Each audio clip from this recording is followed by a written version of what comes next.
Amém. Bom dia para você mais uma vez. Eu queria convidar você a abrir a sua Bíblia no livro de Esther. Desde o domingo passado, nós estamos estudando aí a história de Esther. Nós estamos seguindo uma série de pregações aqui na parte da manhã a respeito dos vasos de barro. E aí nós estamos olhando então para algumas histórias de alguns personagens bíblicos e tentando identificar na história desses personagens dois aspectos. Como que o natural e o espiritual se envolvem aí na vida e na história desses personagens. E aí no domingo passado, nós começamos então a olhar para a vida de Esther. A gente acabou dando uma olhada na história como um todo, né? Lemos aí grande parte aí da história de Esther no domingo passado. Eu vou dar uma retomada, uma recapitulada aqui para você hoje, mas a gente já deu uma olhada na história de Esther e a gente viu na história de Esther três aspectos no domingo passado. O primeiro dele é que o nosso Deus, ele age no sobrenatural para influenciar e moldar o nosso natural. Deus age, irmãos, Ele age na nossa vida, Ele influencia a nossa história. A gente viu isso na história de Esther. Nós também vimos no domingo passado que às vezes a gente precisa ficar esperto com a nossa hora. Chegou a nossa hora. E às vezes a gente não percebe o momento de Deus assim para nós, a hora em que Ele está fazendo algo maravilhoso na vida da gente. E às vezes a gente perde algumas oportunidades na vida e na nossa história. E a gente também viu na história de Esther que se não chegou no fim, é porque não terminou. Não é isso? Mais ou menos, né? Deu para entender? Se não chegou no fim, é porque não terminou. É porque nós olhamos para a história de Esther e ela cheia de altos e baixos, né? Alguns problemas seríssimos, a gente acha, não, agora acabou tudo, agora não. Aí vem Deus, faz alguma coisa, e aí depois aparece um outro problema, não, agora acabou. Aí vem Deus, faz um outro milagre, e é isso. Às vezes a gente acha que a gente está de frente assim dos problemas mais complicados que a gente pode ver na vida da gente, e a gente pensa assim, agora acabou, agora já era. A gente pode crer que Deus pode vir com a sua mão e derramar graça sobre nós. Amém? Eu queria então dar uma retomada, mas eu queria ler com você o versículo de número 14 do capítulo 4. Nós já demos uma certa ênfase para esse versículo no domingo passado, mas eu queria aproveitar esse tempo e retomar um pouco esse conceito dessa pergunta aqui do primo de Esther, o Mardoqueu ou Mordecai, dependendo da sua Bíblia aí. Então vamos ler aí Esther, capítulo 4, verso 14, diz assim: pois se você ficar calada nessa hora, socorro e livramento surgirão de outra parte dos judeus, mas você e a família do seu pai morrerão. Quem sabe se não foi para um momento como este que você chegou à posição de rainha? Vou ler de novo essa pergunta. Quem sabe se não foi para um momento como este que você chegou à posição de rainha? Eu queria orar mais uma vez. Você pode fechar os seus olhos, baixar sua cabeça aí.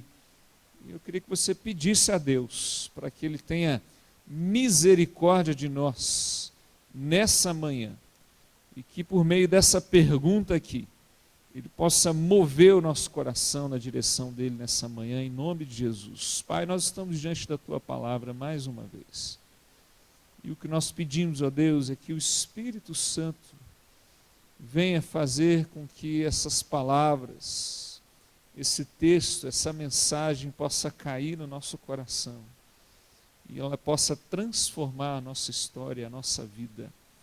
É isso que nós oramos e pedimos ao Senhor, em nome de Jesus. Amém. Vamos dar uma relembrada bem rapidinho na história de Esther. Eu não vou ficar me delongando muito, porque no domingo passado a gente já percorreu a história toda. Mas a história de Esther acontece lá no reinado do Xerxes. Tem um outro nome para esse camarada aí também. Quem lembra? Artaxerxes, é isso mesmo? Esse negócio é um trava-língua, né? O nome desse camarada aí. Mas ele tem um outro nome aí em algumas outras Bíblias, é o nome hebraico e o nome persa dele, ele é usado aí de formas diferentes em algumas traduções.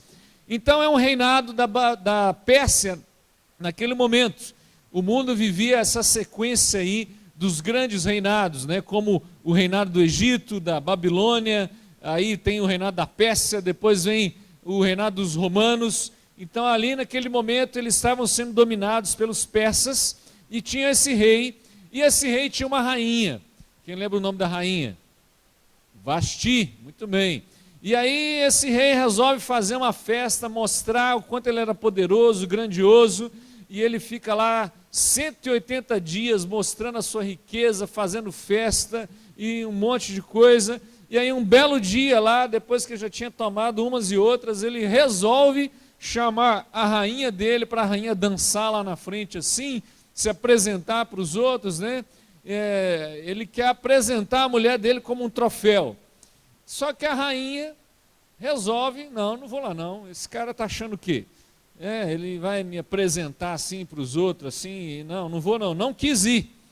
E aí o rei ficou preocupado e os amiguinhos do rei também ficaram mais preocupados ainda, porque pensaram assim, né? Se a mulher do rei faz isso com o rei, imagina a minha, né? Coitado de mim.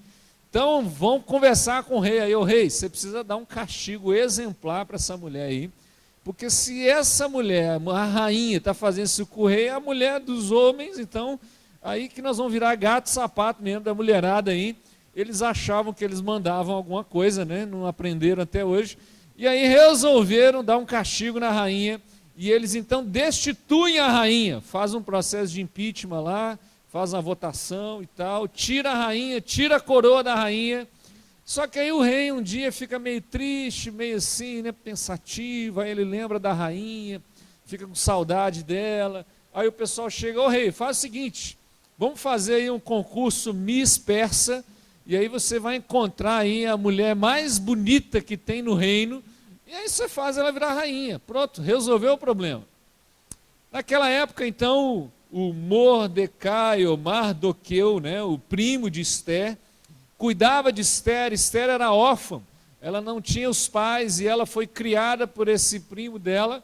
E aí esse rapaz resolve inscrever a Esther lá no concurso do rei. E aí ele chega para Esther e fala, olha Esther, te inscrevi no concurso lá, você vai ser a Miss Persa, e aí se prepara aí. E ela acaba que ela recebe graça daquelas pessoas que estão cuidando ali das mulheres. As mulheres passam um ano fazendo um tratamento de beleza, usando aqueles óleos, cremes, né? E não sei o que e tal. Então, passa um ano lá se preparando, e nesse meio termo aí, o rapaz que era responsável lá pelo harém, ele acha graça assim, Esther, e ele cuida dela de uma forma mais que especial. E aí Esther acaba vencendo o concurso e vira a rainha daquele povo. Durante esse meio tempo, o rei coloca lá um dos seus lá para governar e ser o segundo na frente assim do povo, né? A hierarquia que existia naquele tempo. Esse cara era o tal do Amã. Muito bem. Então o rei consegue então colocar esse Amã aí para ser, vamos dizer assim, o gerente do rei, o cara que vai tomar conta de tudo no lugar do rei. E esse Amã então começa a tomar conta das coisas, só que ele não gostava muito assim dos judeus, e principalmente do tal do Mardoqueu ou Mordecai, porque tinha uma regra lá, que todo mundo tinha que se curvar, ou tinha que honrar o Amã por onde ele passasse. E toda vez que ele encontrava com o Mardoqueu na padaria, né, fazendo caminhada de manhã, né, quando ele ia para o culto na igreja, o tal do Mardoqueu não se curvava diante dele, não honrava o tal do Amã, E o Amã ficou bravo com essa história e falou assim: você quer saber? Eu vou dar um jeito nesse povo aí, esse povo judeu, vamos acabar com esse povo. E aí ele resolve, conversa com o rei, e ele fala assim: ô rei, a gente não pode ter pessoas que desobedecem à ordem do rei. Então vamos fazer uma lei aqui para marcar um dia no calendário, e esse dia vai ser o dia que nós vamos saquear esse povo, e nós vamos poder matar e destruir esse povo que está no meio da gente aqui. Então eles agendam esse dia lá. O tal do Amã chega a jogar sortes para ele descobrir qual dia seria o grande dia da aniquilação lá do povo judeu. E aí então ele continua a vida, encontra com o Mardoqueu de novo, o Mardoqueu não se curva diante dele, ele fica bravo, vai para casa, conversa com a sua mulher, e a sua mulher dá uma sugestão para ele assim: por que você não faz uma forca, de mais ou menos uns 20 metros assim, e bota esse Mardoqueu enforcado aí, né? No meio tempo assim, na verdade um tempo antes, o Mardoqueu, o primo da Esther, ele estava na frente do palácio, e ele descobriu que tinham 2 soldados lá, armando tirar a vida do rei. E aí ele conta isso para Esther, e eles desbaratam lá aquela conspiração, e eles escrevem essa história de que Mardoqueu tinha livrado o rei no livro das crônicas, no livro de Atas lá do reinado do rei Xerxes. Pois bem, o Amã tinha feito a forca, ele resolve então encontrar com o rei. Olha, no outro dia de manhã eu vou lá na casa do rei e eu vou conversar com o rei, vou pedir o rei para enforcar o tal do Mardoqueu. Nesse mesmo dia ia acontecer um banquete, porque Mardoqueu tinha feito essa pergunta aqui para Esther: Esther, será que não foi para livrar o povo que você virou rainha? A Esther então fala para o seu primo: olha, faz um jejum aí de 3 dias, bota o povo para orar, eu vou entrar na presença do rei, e não podia entrar na presença do rei se não fosse chamado, e se o rei tiver misericórdia de mim, então eu vou interceder pelo povo. E ela fez isso, e ela entrou na presença do rei, e o rei teve misericórdia dela, e aí ela faz uma proposta para o rei: ô rei, vamos fazer um banquete, e aí eu quero convidar você, e eu quero que o senhor leve também o Amã. E aí lá nesse banquete, a gente senta e conversa, que eu tenho um assunto para resolver com o senhor. Tá bom. Eles marcam esse banquete, o Amã então está convidado para esse banquete, só que nessa noite, entre o dia que o Amã faz a forca e o dia que vai acontecer o banquete, o rei não consegue dormir. O cara tem uma insônia assim, daquelas bravas, sabe? Nem aquelas 3 gotinhas de Rivotril resolveu. Ele fica acesão assim, acordadaço, né? E aí, coisa melhor para dar sono é ler ata, né, gente? Então pega lá o livro de ata, vamos ler as atas, né? Quem sabe esse negócio não dá sono na gente aqui, a gente não dorme, né? E ele pega lá o livro das atas e vai ler justamente a história onde o Mardoqueu livra o rei daquela coisa que estava sendo montada ali para tirar a vida do rei. E na hora que o rei está acabando de ouvir aquela história, ele faz uma pergunta, fala assim: olha, mas o que a gente fez para esse Mardoqueu aí? Porque ele salvou o rei. E aí o pessoal fala assim: a gente não fez nada, absolutamente nada. E nesse exato momento que o rei está tendo esse diálogo ali com essas pessoas, o tal do Amã entra no palácio para pedir o enforcamento do Amã. E aí o Amã entra e o rei pergunta assim: Amã, que bom que você chegou aqui. Estou precisando honrar uma pessoa. Estou precisando assim fazer um negócio bacana para alguém assim muito importante. O besta do Amã acredita que o rei está falando dele e fala: rei, pega aí um cavalo, bota uma manta assim, bota uma coroa na cabeça, sai puxando o cavalo assim na cidade, e alguém na frente falando assim: isso é que é o rei, é o que o rei faz com aquele que ele quer honrar e tal. E aí o rei: não, gostei da sua ideia, então você mesmo vai lá e faz isso para o tal do Amã. Então o cara foi lá,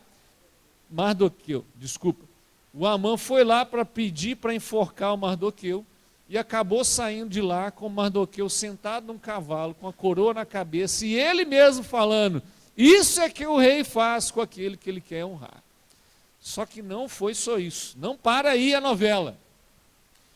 O Amã fica indignado, e aí ele vai para o banquete está rolando lá, e aí o rei pergunta para a rainha: ô rainha, você falou que tinha um negócio sério para conversar, o que está acontecendo? E ela fala assim: o rei, o negócio é o seguinte, alguém aí resolveu aniquilar o meu povo. Aí o rei fala: mas o que é isso? Como assim? Como que alguém se atreve a acabar com o povo da rainha, né? Pois é, quem é esse que fez esse negócio, né? Aí a Esther já tinha convidado o Amã, ele estava sentadinho do lado do rei. É esse aí, rei, está do seu lado aí, ó. Esse tal desse Amã aí, esse malvado aí, ele é que resolveu fazer isso. O rei levanta, vai lá para o pátio, não sabe o que faz, ele fica ali, pensativo. Só que na hora que o rei volta, coitado do Amã, o Amã foi lá desesperado conversar com a rainha, pedir misericórdia. Ele tropeça, cai no colo da rainha, e o rei abre a porta na hora que ele está no colo da rainha, e o rei pensa assim: o cara ainda quer tomar a minha rainha. Ah, não, esse aí não tem jeito não. Aí o rei fica furioso e ele fala assim: o que eu faço com esse cara? Aí alguém, devia ser um cara assim muito amigo do Amã, vira para o rei e fala assim: olha, rei, tem uma forca ali fora, ali, você não quer usar aquela forca não? E aí eles pegam o tal do Amã e enfocam na forca que ele mesmo tinha preparado para matar o tal do Mardoqueu. Essa é a história de Esther. E se você olhar lá para os finais do livro, o Mardoqueu acaba se transformando um dos maiorais daquela história. Ele vira o segundo, né, diante do rei, e ele se torna ali um dos governadores da Pérsia, juntamente com o rei. Uma história trágica, né, irmãos? Até certo ponto até meio cômica, né? Engraçada assim, né? Você está rindo porque você não é o tal do Amã, né? Porque se você fosse o Amã, você não estava rindo agora, né? Mas uma história aparentemente assim, até meio que fantasiosa assim, né? Não é possível que as coisas foram tão coincidentes assim, aconteceram de um jeito assim, tão espetaculoso, né? Como é que parece filme de Hollywood, assim, novela das 8, né?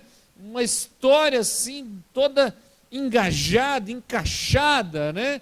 A gente começa a pensar, né? Já pensou uma menina órfã que é cuidada pelo primo, ganha o concurso da Miss Persa, vira rainha, né? E aí a outra é chamada para dançar diante do rei, ela desiste, não quer, e aí eles tiram a mulher, e aí tem um cara que quer matar os judeus, e aí uma judia vira rainha. Parece um negócio assim que foi encaixando, né? Foi acontecendo assim, um negócio muito espetaculoso, né? E aí na hora que o rei está bravo com o tal do Amã, ele abre a porta, o tal do Amã tropeça, cai no colo da rainha. Parece coisas assim que é muito coincidentes, né? Uma combinação muito, às vezes parece até meio forçada, assim, né? Imagina, né? O primo da rainha sentada lá na porta do palácio, o cara descobre que quer matar o rei, e aí no dia que o rei tem insônia, antes do dia que o cara vai pedir para enforcar o outro, o rei lê uma ata que tem a história justamente do tal do Mordecai que livrou o rei. É coincidência demais esse negócio aí. Parece uma combinação assim, um negócio muito encaixado, assim, uma coisa perfeita demais, né? E parece uma história irreal, algo que, não, isso aí não, está muito exagerado esse negócio aí. E a história de Esther, ela termina lá no capítulo 10, como eu falei, o Amã é morto, o Mordecai se torna o segundo homem mais importante lá na Pérsia. Isso já tinha acontecido uma vez. José do Egito também tinha sido a mesma coisa. Então, na Pérsia, o Mardoqueu e a sua prima, né, a Esther, eles estabelecem uma festa, a festa chamada Festa de Purim, que é a chamada Festa das Sortes, porque o tal do Amã lá, quando ele foi decidir, escolher o dia, vai ser tal dia, tal hora, ele jogou lá o pur, que são as pedras da sorte, para ele saber qual era o dia exato do aniquilamento dos judeus, né?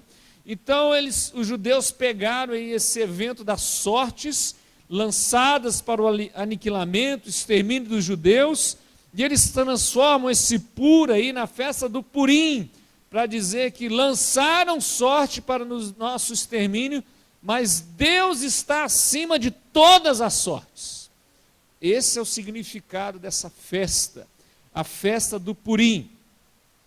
Isso faz lembrar, gente, a história de José, parece igual novela mesmo, né? Tudo igual assim, né? Vai repetindo, né? O cara que traiu a fulana, que morreu, e aí o malvado, é tudo igual. Aí olha lá para o Gênesis, né? O José lá, quando ele encontra lá os seus irmãos, né? E ele fala, olha, vocês me traíram, vocês me venderam, eu vim aqui escravo para o Egito, vocês intentaram mal contra mim, mas Deus transformou esse mal num bem, esse pur num purim, né? A mesma coisa acontece aqui no livro de Esther. E o que a gente aprende com isso? O que nós podemos tirar dessa pergunta aqui do Mordecai ou Mardoqueu? Quem sabe se não foi para um momento como esse que você chegou à posição de rainha? O que nós podemos olhar aqui no ponto de vista natural e espiritual? Como que a gente pode entender o natural e o espiritual dessa história? Eu tenho uma ideia e uma proposta para você.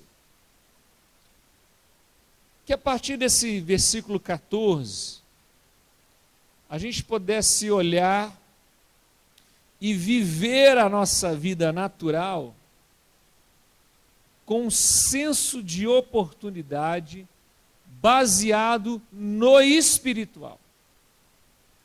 Vou explicar, tá bom? Eu tenho 1 hora para explicar, ok? Então fique esperto aí. Nós devemos viver o nosso natural com um senso de oportunidade baseado no espiritual. Esther 4,14 é o texto-chave dessa história.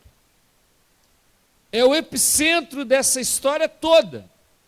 Se você ler o livro de Esther na sua casa essa semana, um livro pequenininho aí, 10 capítulos só, 2 por dia, você mata aí o livro de Esther essa semana, você vai perceber que Esther capítulo 4, verso 14, é o ponto central da história de Esther.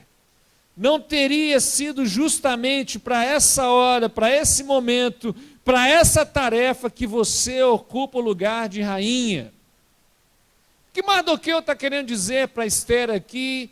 A gente pode usar uma palavra grega que a gente geralmente usa para algumas coisas, é que Mardoqueu está dizendo é que esse momento, essa hora aqui, é um kairos. Já ouviu essa palavra em algum lugar? Pois é. Os gregos, eles têm 2 palavras para falar sobre o tempo. Uma delas é o cronos, é esse tempo aí que você conta no relógio, tá? Você pode olhar para o relógio e ver se são tantas horas. Esse é o cronos.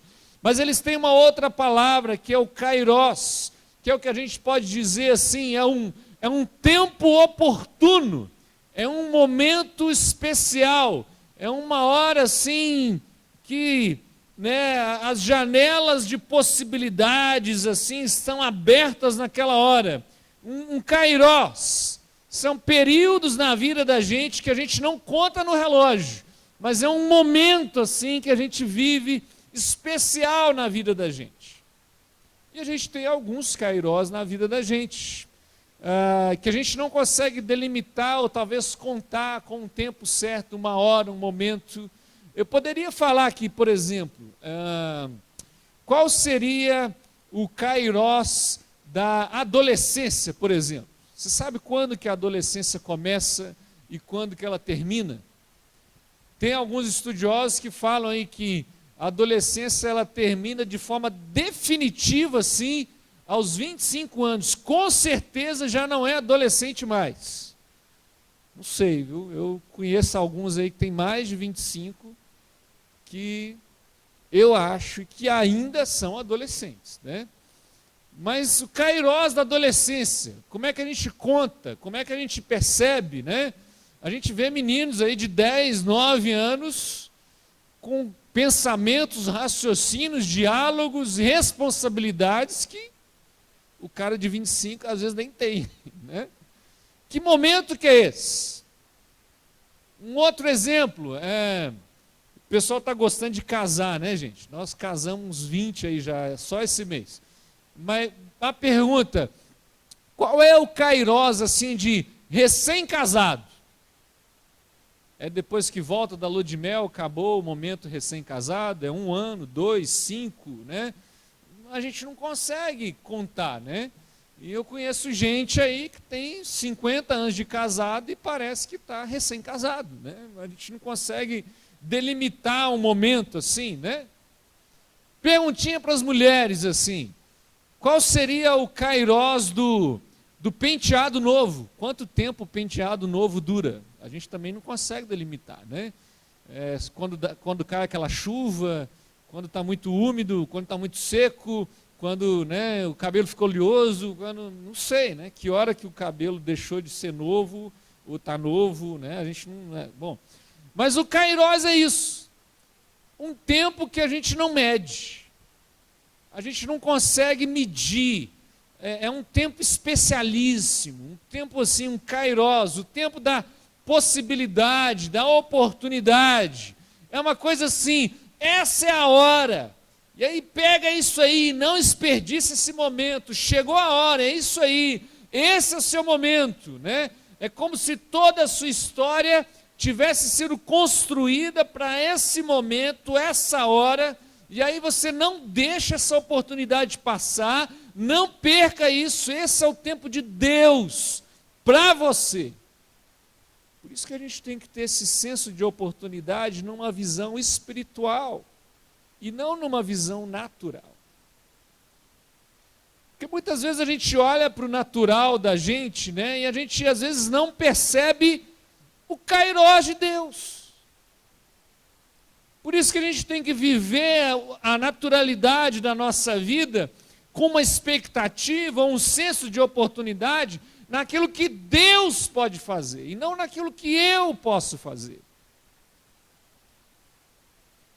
No Evangelho de João, capítulo 12, abre lá comigo, vamos lá.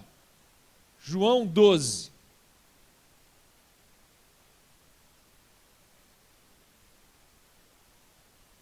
Jesus aí está prestes a se entregar numa cruz.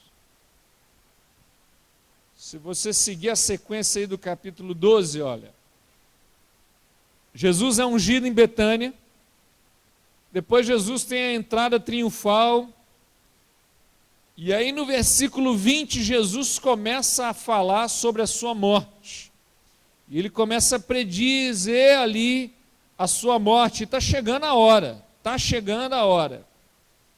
E aí você chega comigo aí no versículo 27, que diz assim: agora meu coração está perturbado. E o que direi? Pai, salva-me desta hora? Não, eu vim exatamente para isso, para esta hora. Jesus está aí, ó, nessa iminência da morte. E aí ele faz uma pergunta para Deus. E aí, Deus, o que eu vou fazer nessa hora? O que eu vou pedir nessa hora?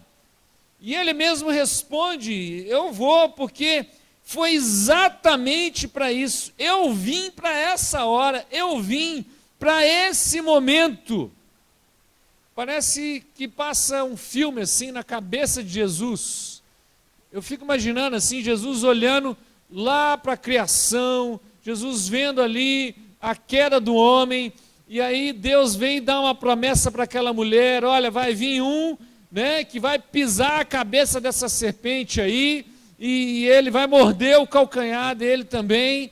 E aí vem, Deus chama Abraão, Jesus lembrando dessa história, Deus levanta o povo de Israel, Deus traz os profetas, Deus manda um anjo falar com Maria, e aí vem o João no deserto, e ele começa a proclamar a vinda de Jesus, e Jesus é batizado, e aí Jesus chega aqui nesse momento, e Jesus pensa assim, olha, tudo isso que aconteceu aqui para trás, toda essa história que foi escrita, ela foi definida justamente para esse momento.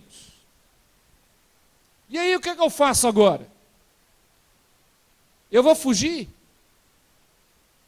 Eu vou pegar saída pela esquerda, sim? Eu vou escapar? Eu vou desistir?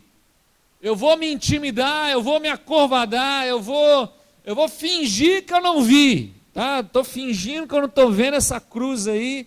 Faz de conta que ela não existe. Não, irmãos, Jesus diz, foi para essa hora que eu vim.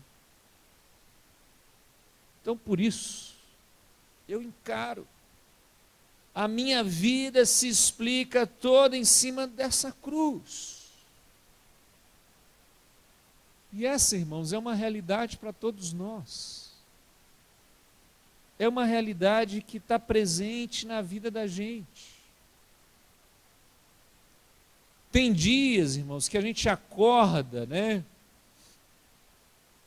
E boa parte da nossa existência, a gente parece que nós somos jogados assim, de um lado para o outro, né?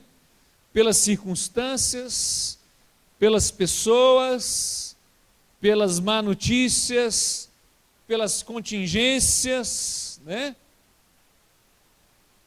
E aí, o seu pai foi transferido de um emprego, e aí você teve que mudar de cidade. Você não escolheu, mas você teve que ir. E aí você foi morar lá naquela cidadezinha, lá naquele lugar, foi viver, foi estudar naquela escola que você não decidiu, mas era que tinha, mais perto da sua casa, era que estava fácil para você poder ir. Talvez aconteceu uma tragédia na sua casa, você perdeu sua mãe, seu pai cedo demais, e você também não escolheu isso. Aconteceu, né? Circunstâncias da vida, situações, às vezes pessoas fizeram coisas contra você que você também não pediu, que você também não escolheu. Situações da vida que vão jogando a gente de um lado para o outro, que vão empurrando a gente de um lado para o outro. Aconteceu também com Esther. Perdeu seus pais, ela ficou órfã e ela teve que ir morar com o primo. Ela não escolheu ir morar com o primo, ela não decidiu, ela não tinha assim, nossa, eu vou morar com meu primo. Não, gente, ela ficou órfã. Ela teve que ir lá morar com o primo dela. E aí ela foi morar lá naquela casa, foi morar lá naquela cidade, foi conviver com aquela família. Talvez ela não gostaria de ter ido, talvez você não gostaria de ter tido algumas experiências que você teve na sua vida, mas você teve. E elas aconteceram, e elas fizeram parte, fazem parte da sua história. E aí talvez você teve filhos, e aí talvez você não teve filhos, e talvez algumas coisas chegaram em momentos oportunos, e outras chegaram em momentos inoportunos na sua vida, e não foi a hora legal, não foi um bom momento, foi no momento errado. Mas coisas que acontecem e vão acontecendo na vida da gente, e essas circunstâncias da nossa existência, às vezes vão nos jogando mesmo para um lado e para o outro. E aí a gente acaba indo morar lá na Pérsia, a gente acaba indo morar com o primo da gente, e aí talvez a gente até vai ser inscrito lá no concurso de moda da Pérsia, a gente chega até a virar rainha. As coisas foram acontecendo, vão acontecendo. E a maior parte das pessoas vivem dessa forma, acreditando que as coisas simplesmente vão acontecendo. Pessoas passivas, que acreditam que é assim mesmo que vive a vida. Eu lembro de uma das conversas com meu pai, graças a Deus eu tive várias, e um dia ele falou comigo assim, eu estava para aparecer uma ótima oportunidade. E aí eu cheguei, pai, tem essa oportunidade aqui, mas eu não sei o que eu faço, porque eu tinha feito um compromisso ali, eu tinha tal. E ele virou para mim e falou assim, meu filho, não decida a sua vida pelas oportunidades. Defina aquilo que você quer e aquilo que Deus tem para você, busque isso e não fica aí, abriu uma aqui, eu vou lá. Agora abriu outra aqui, agora eu vou lá. Agora aconteceu, então vamos ali. Agora, não deixa você ser guiado pelas oportunidades, porque às vezes quando a gente fica assim, né, sendo guiado pelas oportunidades, a gente às vezes bota muita culpa nas contingências também. Deu isso errado, deu aquilo errado, deu aquilo errado, deu aquilo errado. Então define o que você quer, pergunta para Deus o que Ele quer de você, faça a sua escolha e fala assim, eu vou fazer isso. E faz, independente das contingências e das oportunidades. Mas tem muita gente, a maioria das pessoas vivem a vida achando que a vida simplesmente acontece. E essas pessoas vão simplesmente existindo, sobrevivendo, administrando as circunstâncias, empurrando assim as coisas, né, com a barriga, igual minha mãe gosta de dizer, adiando às vezes algumas coisas. Gente que está talvez até meio alienado assim a respeito da nossa história, da história dela mesma, a respeito das circunstâncias, das situações, a respeito de quem ela realmente é, e de que tipo de ser humano a gente vai se tornando a partir da história que vai acontecendo na vida da gente. Gente que deixa a vida levar, e deixa a vida simplesmente acontecer. Mas para alguns poucos, alguns pouquíssimos talvez, há a oportunidade maravilhosa de talvez assim um alumbramento, quando a gente se enxerga e a gente começa a perceber quem a gente realmente é. E tem uma frase de um cara que ele diz assim, o verdadeiro momento de nascimento de uma pessoa é aquele momento em que essa pessoa lança sobre si um olhar inteligente. É como se todas as peças do quebra-cabeça se juntassem e eu dissesse, eu entendi. Esse é o momento. Um momento, irmãos, às vezes libertador e um momento, às vezes, de cura para você. Nesse momento em que eu olho para a minha história, olho para o meu passado, para as contingências, para as oportunidades, para as coisas boas, para as coisas ruins, e eu olho para esse passado, eu olho para essas circunstâncias, e eu me reconcilio comigo mesmo. Porque nesse dia eu passo a enxergar as minhas potencialidades, com todas as minhas capacidades, com tudo o que Deus me deu, mas eu também enxergo as minhas fragilidades, com todas as minhas sombras, com todas as minhas limitações, com todos os meus pecados, e pela primeira vez eu assumo talvez um papel assim, principal. Eu abandono um papel de vítima, eu tomo a rédea na minha mão com Jesus, e eu falo assim, eu entendi, Jesus, eu entendi.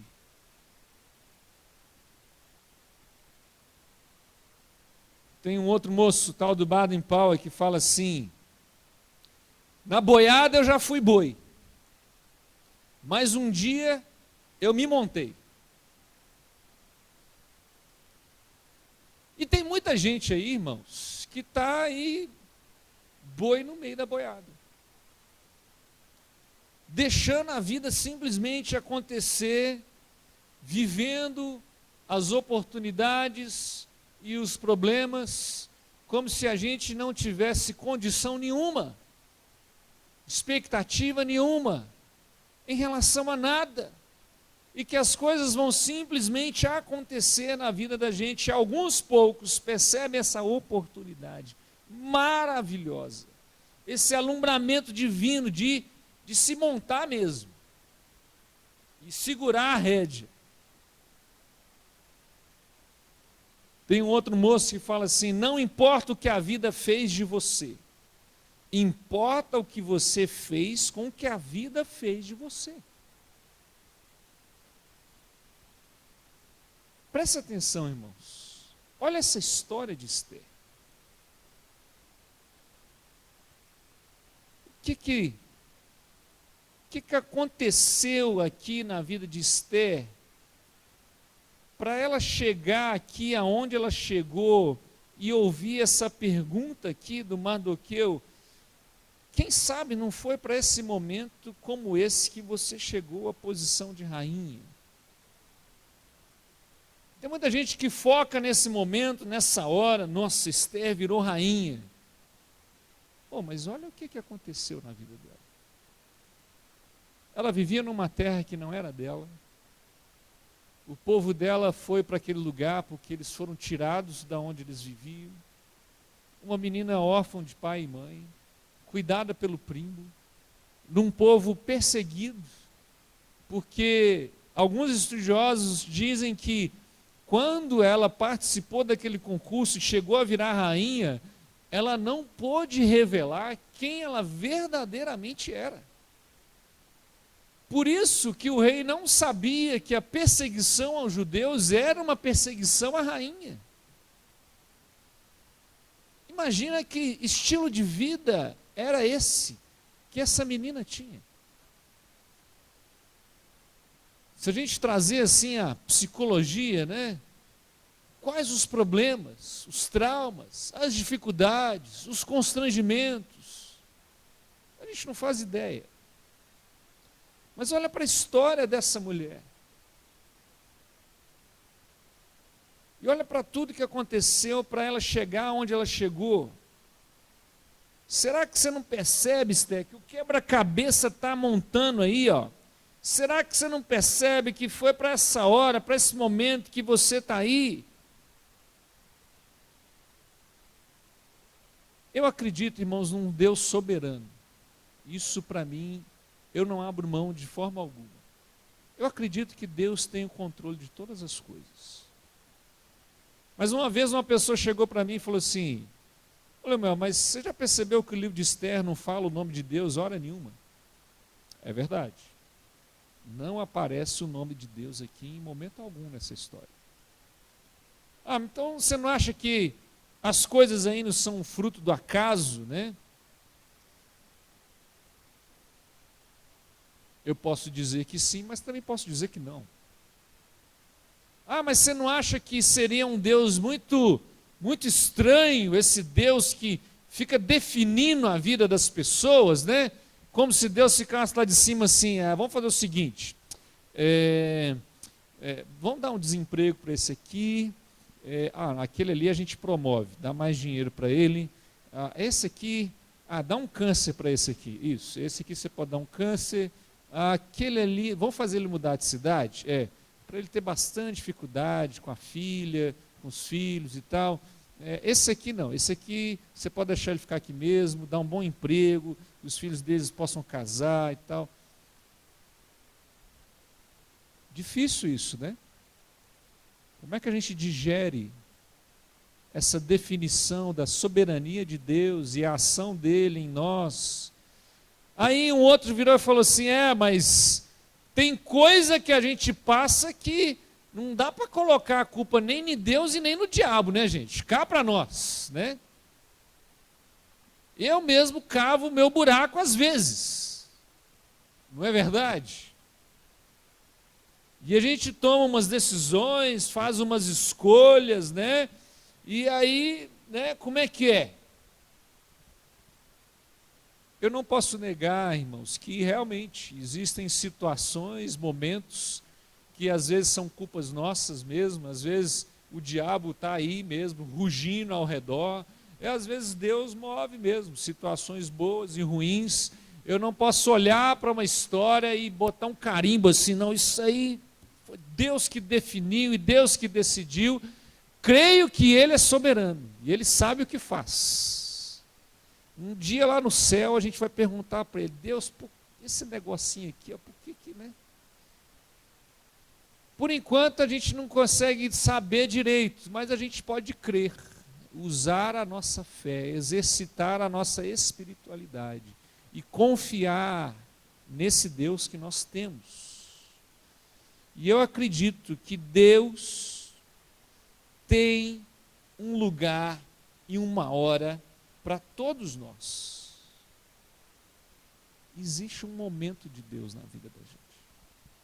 Existe um kairos, uma hora de Deus para nós. Um momento. Eu posso falar de mim mesmo, irmãos. E aí talvez eu possa bater um papo com Deus aqui e falar, Deus, mas o senhor estava lá, naquele dia lá que o meu pai resolveu morar naquela favela? Aí Deus fala assim, estava. Inclusive foi eu que dei uma forcinha assim para ele ficar lá. Mas Deus, o senhor estava lá, naquele momento lá em que não tinha escola para eu ir, minha mãe teve que fazer uma escola dentro de casa, com a minha avó dando aula para um monte de menino da rua. Estava. Inclusive fui eu que capacitei a sua avó para ensinar você a ler e escrever. Mas Deus, o senhor estava lá naquele dia, naquele lugar, naquela hora lá que eu resolvi fazer aquele curso técnico e tal. Estava.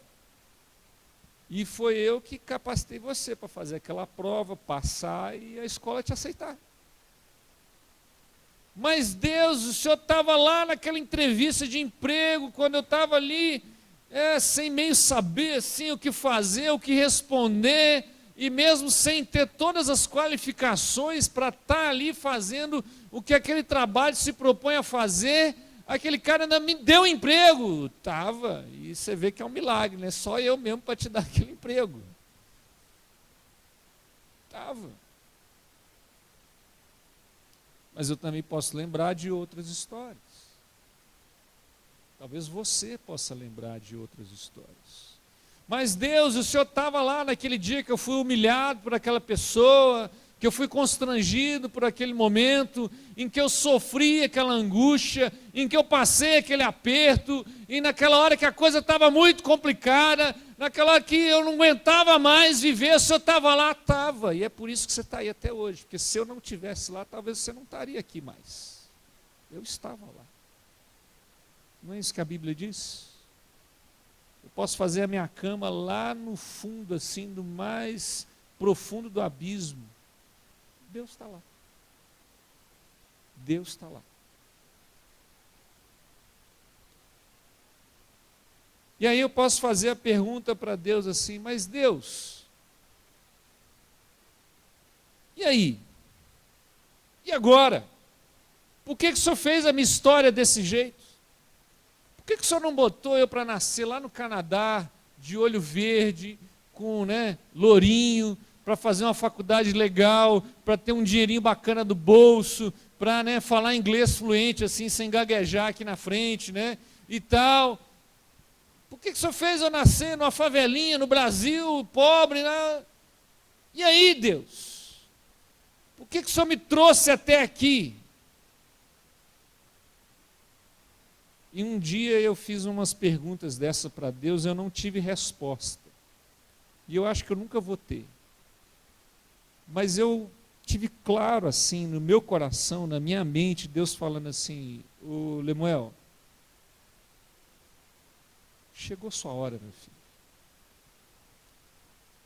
Chegou sua hora. Eu tenho um lugarzinho aqui no meu reino, que é para uma pessoa que viveu o que você viveu. tem as características que você tem, que tem as capacidades que você tem, as experiências de vida que você tem, é do seu jeitinho, do jeito que você é, você topa, você quer esse lugar aqui no meu reino.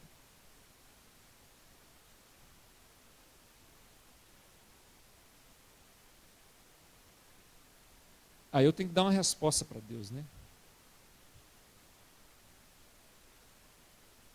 Mas Deus, por que isso? Por que aquilo? Por que aquilo outro? Mas tinha que ser assim. O Senhor tinha que me forjar com todas essas circunstâncias, com todos esses problemas. E eu não sei nem se foi Deus mesmo que me jogou nesses buracos, talvez que eu caí, né? Pode ser que sim, pode ser que não, mas eu creio na soberania do meu Deus. Mas Ele tem uma boa notícia para te dar. E Ele fala assim para a gente assim, aqui, eu quero redimir essa história sua. E eu tenho aqui algo para fazer que encaixa como uma luva. E é só você que pode fazer isso. Mais ninguém. Mais ninguém. Porque só você sofreu as coisas que você sofreu. Porque só você viveu as situações que você viveu. Porque só você passou por essas lutas que você passou. Porque só você entendeu as coisas do jeito que você entendeu. Então, eu quero vir aqui com a minha graça e a minha misericórdia, pegar toda essa história sua, redimir ela em nome de Jesus e usar você com essas características que você tem em nome de Jesus. Esse é o convite que Deus faz para a gente. E muitas vezes a gente fica até meio que relutando assim, né?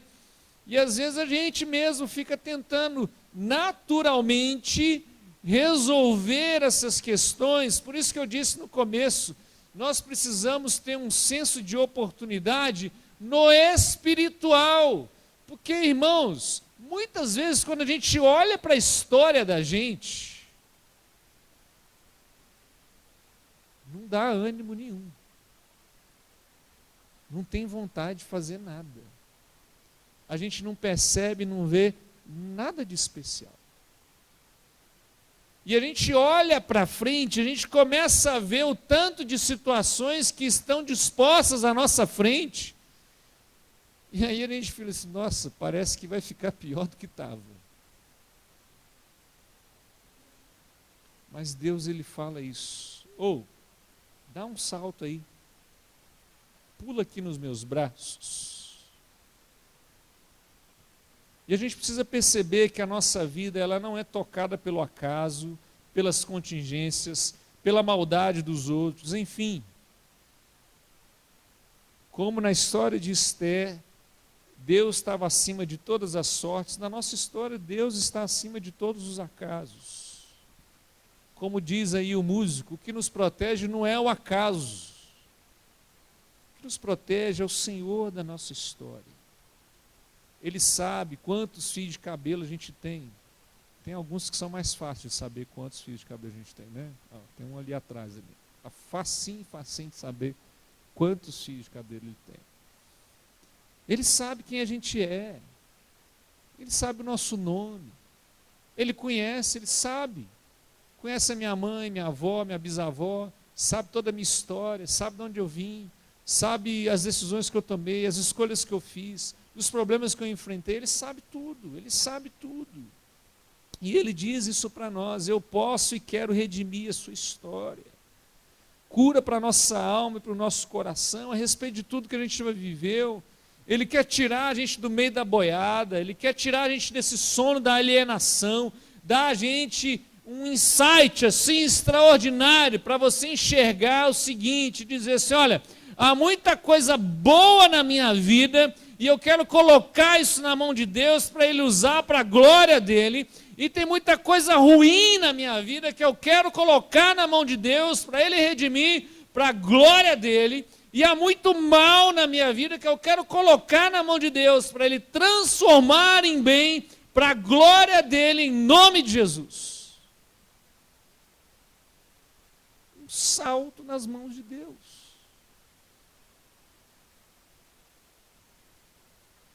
Eu acredito, irmãos, que nós não só podemos ter esse kairós divino de Deus na vida da gente, que é esse momento onde talvez a gente tenha esse encontro divino com o Senhor, a gente tenha esse encontro com a gente mesmo, a gente se reconcilia com a nossa história, a gente vê a ação de Deus na vida da gente e a gente percebe que Ele está forjando algo no nosso caráter, no nosso coração, para a gente ser usado em nome dEle, para a glória dEle. Existe esse momento. Podemos experimentar isso. Esse tempo na vida da gente. Mas a partir disso, a partir desse encontro, a partir desse kairós, ao longo da vida da gente, nós vamos respondendo à vida a partir da nossa experiência com o sobrenatural de Deus. Por isso que Esther olha para essa situação e olha, eu posso entrar diante do rei, posso morrer, o meu povo está para ser aniquilado, mas eu vou olhar para essas circunstâncias colocando a minha fé naquilo que Deus pode fazer. E aí, quando ela ouve essa pergunta, será que não foi para esse momento? E ela resolve encarar esse momento. E ela olha para as circunstâncias e ela para de ser vítima e de falar assim, mas eu fui órfã, mas eu não estou na minha terra, eu fui cuidado pelo meu tio, minha vida foi ruim, agora o povo vai morrer, agora as coisas estão muito péssimas, estão ruins, o que eu faço? Toma um passo na direção de Deus, meu irmão, e começa a olhar para a sua vida com aquilo que Deus pode fazer nela. Vamos responder naturalmente às nossas experiências e às contingências na vida, confiando naquilo que espiritualmente Deus pode e quer fazer em nós. Um passo nas mãos de Deus. E aí, irmãos, em vez da gente ficar perguntando, por que, Senhor? Para que, Senhor? Eu acho que esse tipo de pergunta a gente não faz para Deus. Não faz. Não faz mesmo. Lá no céu você pergunta. Enquanto você não chegar lá, faz diferente. Bota o seu joelho no chão e fala assim, Deus, e agora? Aconteceu isso aqui, esse negócio aqui, Deus. Eu não sei se foi o Senhor que fez isso. Eu não sei se o Senhor deixou isso acontecer. Eu não sei se foi uma contingência da vida. Eu não sei se fui eu mesmo que fiz isso. Mas a situação é essa aqui, Senhor. E agora? Eu estou aqui, diante do Senhor. Como é que o Senhor pode redimir essa circunstância, essa história, para me usar para a tua glória?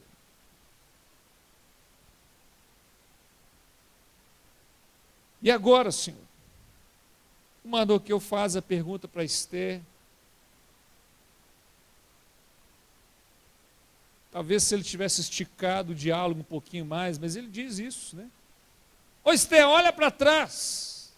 Veja tudo que aconteceu para você chegar onde você está hoje. Olha para o Senhor, diz aí, obrigado, Deus. Porque eu sei que independente do que tenha me acontecido, independente do lugar onde eu estou, independente da pessoa que eu sou hoje, eu sou alguém que o Senhor pode e deseja tomar nas mãos e me dar um kairós divino, um encontro com o Senhor e comigo mesmo, para a honra e glória do meu Senhor. E aí eu vou parar de olhar para a minha vida como um acaso, e eu vou começar a responder naturalmente as circunstâncias e as minhas expectativas dependendo naquilo que o meu Deus pode fazer por mim. É isso que a gente precisa fazer.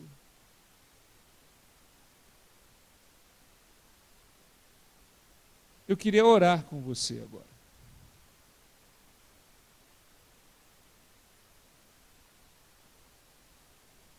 Feche os seus olhos.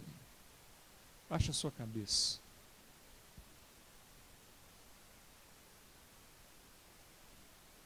Irmão, uma coisa que eu tenho para falar para você é que Deus não quer desperdiçar a sua história.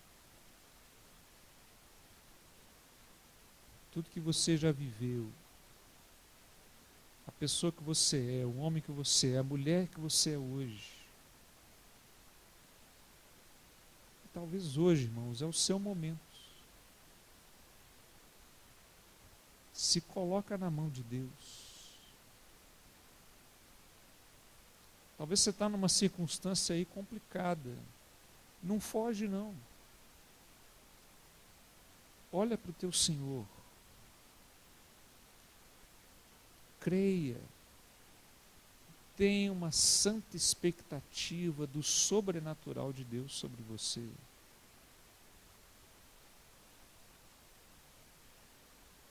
Se você está ouvindo a voz de Deus aí hoje, como diz a palavra, não endureça o teu coração. Talvez o tempo de Deus para você é hoje.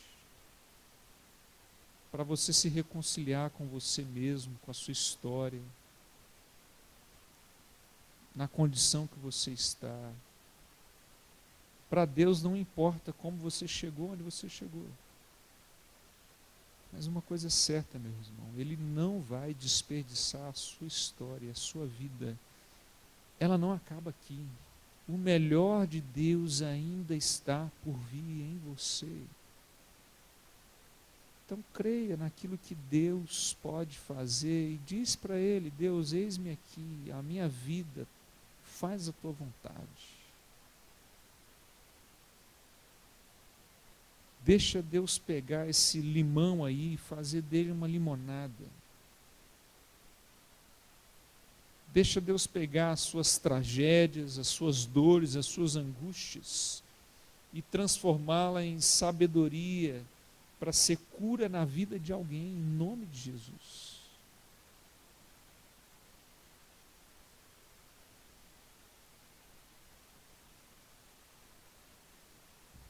Pai, nós te agradecemos por essa manhã. Obrigado, Deus, pela história de Esther. Mesmo com todas as contingências, com todas as lutas, com todas as dificuldades, ela deu um passo de fé na tua direção, Pai. E ela confiou no Senhor. Deus, tem misericórdia de mim. Tem misericórdia dos meus irmãos aqui nessa manhã. Existe tanta coisa na vida da gente, Deus, que a gente se questiona. E a gente se pergunta: por que, Deus? Para que, Deus? Como assim, Deus?